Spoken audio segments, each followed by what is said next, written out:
प्रधानमंत्री भी हैं तो इसके अंडर में है। प्रधानमंत्री भी आएंगे तो खड़े हो जाएंगे। अगर वो साइन करके प्रधानमंत्री की सदस्यता खारिज कर दे, उनके प्रधानमंत्री पद चल जाए, उसके हाथ में होता है। किसी के जो ज्यादा उड़ेंगे, अगर उनकी सदस्यता रद्द कर दिया तब ये हंगामा करने लगे कि आप कौन होते हैं हमको रोकने वाला, जानते हैं हम कौन हैं, आप होते कौन है। बुलाएगा मार्शल, सफेद सफेद कोट पहन के, कहते इनको उठा के ले जाइए। तो आप मुख्यमंत्री बन जाइए, प्रधानमंत्री बन जाइए, डरना पड़ेगा। तो आप बताओ बाबू, इससे प्रधानमंत्री या मुख्यमंत्री डरता होगा कि नहीं?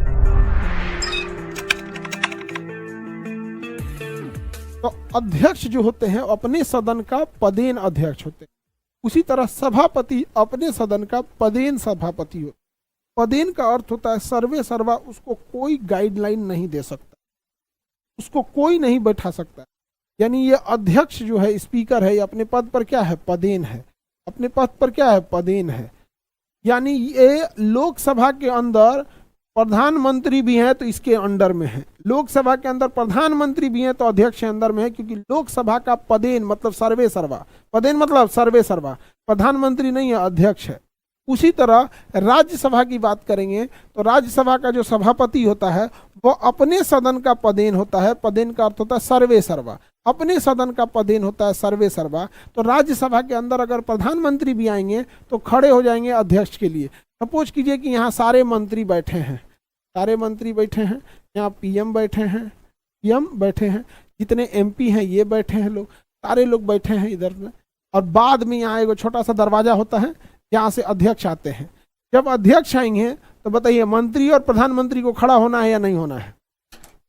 मंत्री और प्रधानमंत्री को खड़े होना है या नहीं होना है? मंत्री और प्रधानमंत्री खड़े हो जाएंगे लोग। क्यों? क्योंकि लोकसभा एक सदन है और इस सदन का अध्यक्ष उस सदन का पदेन अध्यक्ष होता है, यानी सर्वे सर्वा।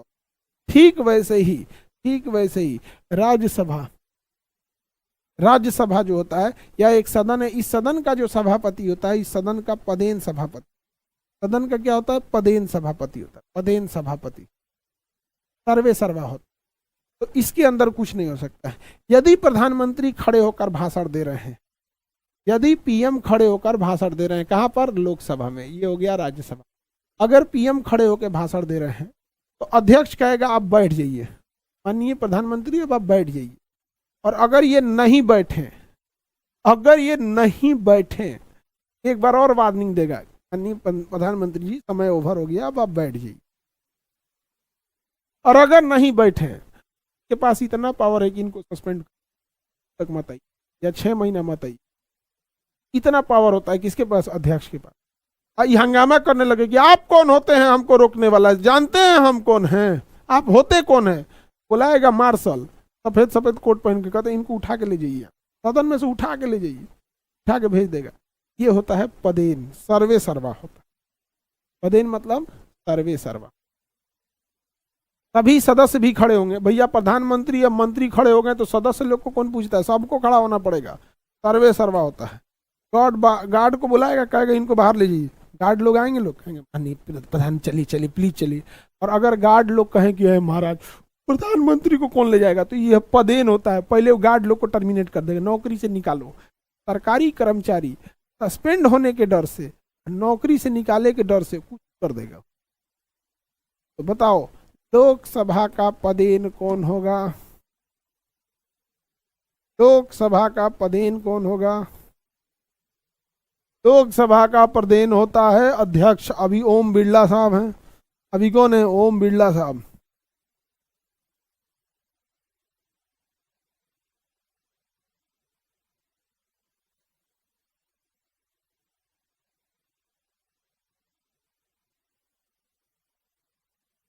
किसी को दिक्कत? सर पीएम लोकसभा में स्पीकर बन सकते हैं क्या? तो फिर पीएम कौन बनेगा रे गधा कहीं के? पीएम जो होता है ना, अध्यक्ष एक एडमिनिस्ट्रेटिव पोस्ट है।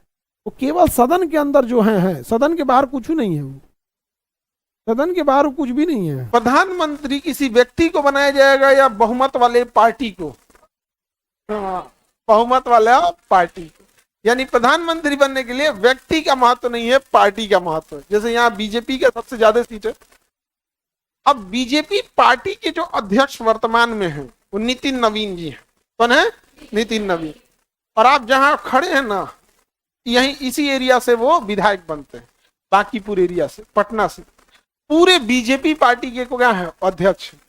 अगर वो साइन करके प्रधानमंत्री की सदस्यता खारिज कर दे अपनी पार्टी से, एक बात बता रहे हैं, उनका प्रधानमंत्री पद चल जाएगा। समझा गया? पार्टी अध्यक्ष क्या होता है? अगर पार्टी अध्यक्ष, जैसे मान के चलिए उस समय सोनिया गांधी थी और मनमोहन सिंह की सदस्यता ही रद्द कर दे कि नहीं ये कांग्रेस के ही नहीं है, तो उनका तो प्रधानमंत्री के पदे चल जाए, कर दें तब एगो सांसद है, एगो सीट 273 चाहिए। तो पार्टी अध्यक्ष बहुत बड़ा पद होता है। समझ में आ रहा है कि नहीं आ रहा है?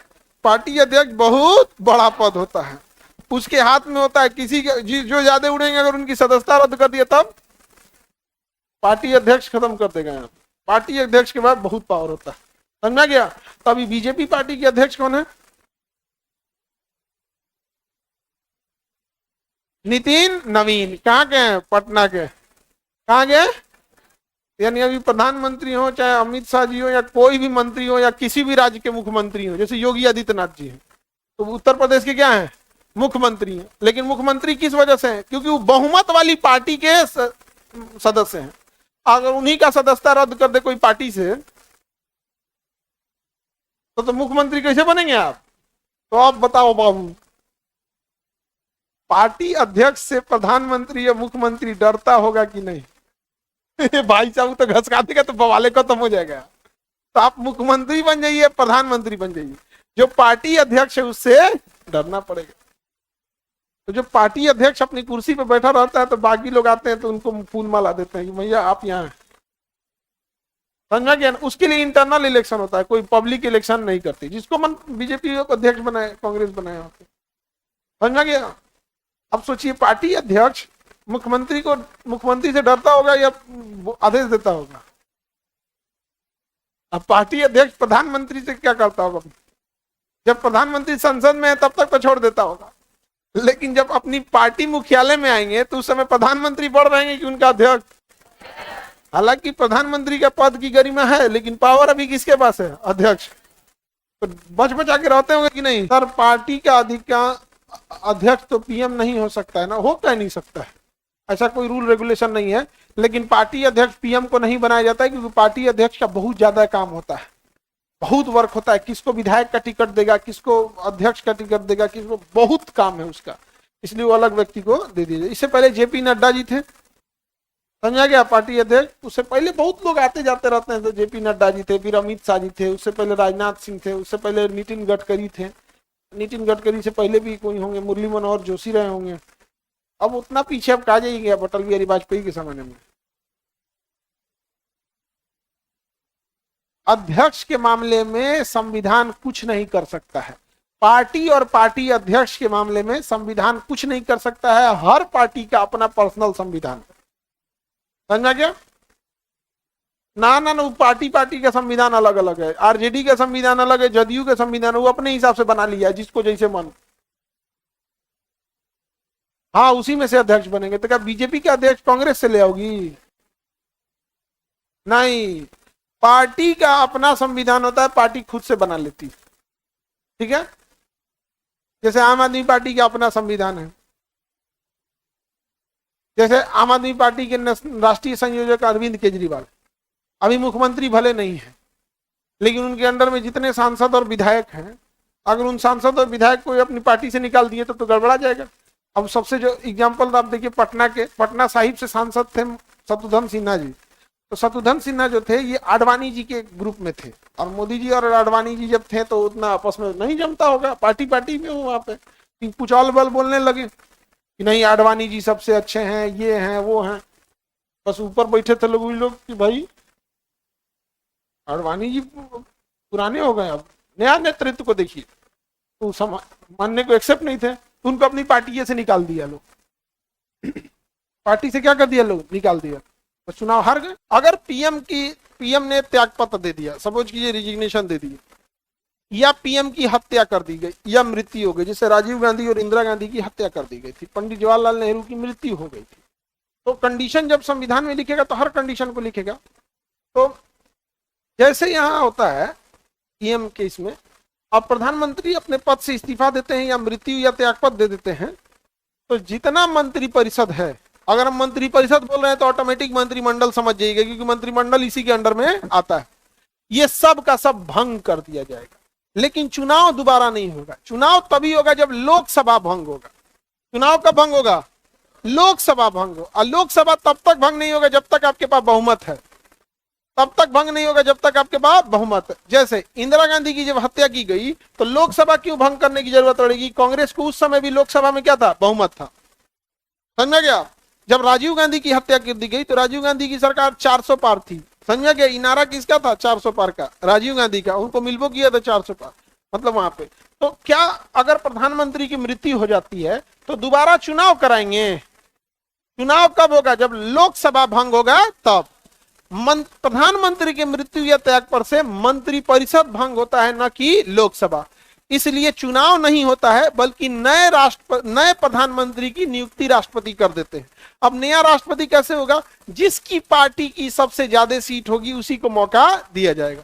अब वो पार्टी डिसाइड करेगी और किसे चेहरा बनाना चाहती है। जैसे सबसे ज्यादा सीट अभी बीजेपी को, तो बीजेपी डिसाइड करे इंटरनली कि मोदी जी को रखना है, कि योगी जी को रखना है, कि अमित शाह जी को रखना है, किसको रखना है। वो इंटरनल पॉलिटिक्स का हिस्सा होता है। लेकिन लोकसभा में जिसका ज्यादा सीट है फिर उसको क्या बना दिया जाएगा? प्रधानमंत्री। अब वो प्रधानमंत्री आएगा, मान के चलिए प्रधानमंत्री इस्तीफा देते, कहे कि बहुत ज्यादा उम्र हो गया, अब हम थक गए, हम इस्तीफा दे देते हैं। तो जैसे प्रधानमंत्री इस्तीफा देंगे, सारे मंत्रिपरिषद को अपना इस्तीफा ऑटोमेटिक हो जाएगा, उसमें देना नहीं पड़ेगा इस्तीफा। जैसे प्रधानमंत्री की मृत्यु या इस्तीफा दिया जाता है, सारा मंत्रिपरिषद खत्म हो जाता है। तो क्या दोबारा चुनाव होगा? अब ये ना हुआ है जी, लोकसभा थोड़े भंग हुआ है कि चुनाव हो जाएगा। चुनाव तभी होगा जब 5 साल कंप्लीट हो जाए या फिर सरकार बहुमत में किसी को ना आए, तब नया जैसे प्रधानमंत्री सपोज कीजिए इस्तीफा दे दिए और कहें कि भाई बहुत थक गए हम, अब अमित शाह संभालेंगे, तो उस कंडीशन में फिर प्रधानमंत्री कौन बन जाएंगे? और जितने मंत्री थे अब वो अपने हिसाब से सेट करेंगे, किसको शिक्षा मंत्रालय देना है, किसको राज्य मंत्री देना है, किसको उप मंत्री देना है, किसको कैबिनेट, वो अपने हिसाब से सेट करेंगे। हो सकता है कि पुराने ही मंत्रिमंडल को कॉपी पेस्ट मार दे, या थोड़ा बहुत उसमें चेंजिंग कर दे, या कंप्लीट चेंजिंग कर दे, एक को पुरानकन को ना रखें, या पूरे पुरानकन को, उनका मर्जी है। समझ में आ गया कि नहीं आ गया? तो बताइए, मंत्रिपरिषद या मंत्रिमंडल का हेड कौन होता है? पीएम। पीएम के मृत्यु या त्यागपत्र से मंत्रिपरिषद भंग होता है या लोकसभा? मंत्रिपरिषद। दोबारा चुनाव होगा या केवल पीएम की नियुक्ति होगी? केवल पीएम की नियुक्ति। और नया पीएम अपने हिसाब से क्या बनाएगा? मंत्रिपरिषद। क्या वो पुराने वाले को रखेगा या चेंज करेगा? जो मन वो करे, जो मन वो करे। नहीं समझा गया? जो मन वो करे। नया प्रधानमंत्री आए, उनका मन करेगा केकरो मंत्री बना देगा। समझ में आ गया? जैसे मान के चलो एकरो मंत्री बना दिया, हाँ, बौकी को उठा के महिला एवं बाल विकास मंत्री बना दिए। अभी कहेगी सर हम तो चुनाव नहीं लड़े हैं, तो बिना चुनाव लड़े भी आप मंत्री बन सकते हैं 6 महीने तक। अब 6 महीने में तो चुनाव आता नहीं है, लेकिन राज्यसभा का चुनाव हर 2 साल पे आता है। फिर आप कहिएगा सर 2 साल पे ना आता है, 6 महीना पे ना चुनाव होना है। वो का तरीका है, कोई ना कोई मरते खपते रहता है इसमें, उसके जगह सीट खाली होती रहती है। नहीं तो किसी को बैठा दिया जाता है, कहा जाता है सुने इधर आ, हाँ तुम बैठ जाओ अपना सीट से, त्यागपत्र दे दो, बैठ गया। आई बबनी को उनके जगह पर उठा के जिता दिया गया। नहीं समझ आ गया? बिना संसद सदस्य बने कितने महीने तक मंत्री बन सकते? 6 महीने। 6 महीने के अंदर शपथ ले लेना है, और नहीं ले तो जाए काम। इसलिए कभी कभी बड़े मंत्री को लगता है ना कि हम हार जाएंगे, तो 2 जगह से चुनाव लड़ता है। जैसे राहुल गांधी अमेठी और वायनाड केरल दोनों जगह से चुनाव लड़े थे 2019 में। तो 19 में स्मृति ईरानी उनको हरा दी। कहां से? अमेठी से। अमेठी से हरा दी, तो ये 2 जगह से ऑलरेडी भरे हुए थे। कहां से? तब कहां चले गए? वायनाड, केरल में है वायनाड, वहां से जीत गए थे। और नहीं जीते रहते तब करवाई जाता, फिर वही सेटिंग वेटिंग करना पड़ता। भाई तुम एक काम करो, अपने जगह छोड़ो, कोई सिक्योर सीट देखते लोग, उसको जगह छोड़ के फिर इनको उठाते लोग। लेकिन 2 जगह से। फिर 2024 में इलेक्शन हुआ तो राहुल गांधी फिर से लड़े वायनाड से और अमेठी से, तो जीत गए इस बार। तो फिर कहां चले आए? अमेठी।